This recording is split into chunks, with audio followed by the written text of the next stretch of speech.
In the previous part, we compared radial and bias tires, understood how a pneumatic tire carries load, and saw how the lugs and voids of the tread create grip and drain water. Now we move to section 1.5, hydroplaning.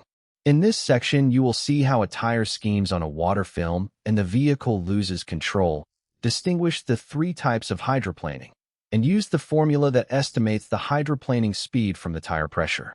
This section comes with one worked example. Hydroplaning happens when the tire schemes on a water film and loses contact with the road. The tire then loses grip and the vehicle stops responding to the steering. There are three types. The first is dynamic hydroplaning. Standing water cannot drain fast enough from the tire print, and the tire rides up on a water wedge. The second is viscous hydroplaning. The road is coated with oil, grease, or dust, so it occurs at a shallower water depth and a lower speed. The third is rubber hydroplaning. Superheated, high-pressure steam is generated right inside the tire print during hard braking. Figure 1.13 shows a tire riding up on a water wedge.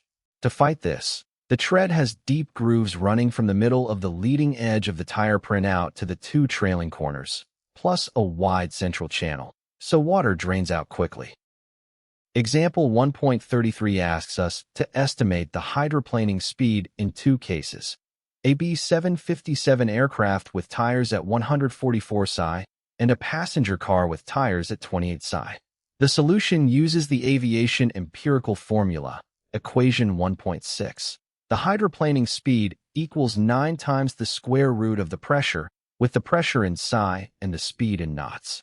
For the aircraft, the square root of 144 is 12, times 9 gives 108 knots. That is about 200 kilometers per hour. Equations 1.7 and 1.8 rewrite this in SI units for a car tire, with 28 psi being about 193,053 pascals. The answer is that a car can start hydroplaning at about 24.5 meters per second, that is 88.2 kilometers per hour, a speed easily reached on a highway in the rain. Next is section 1.6, the tire print. This is the area that transmits every force between the tire and the road.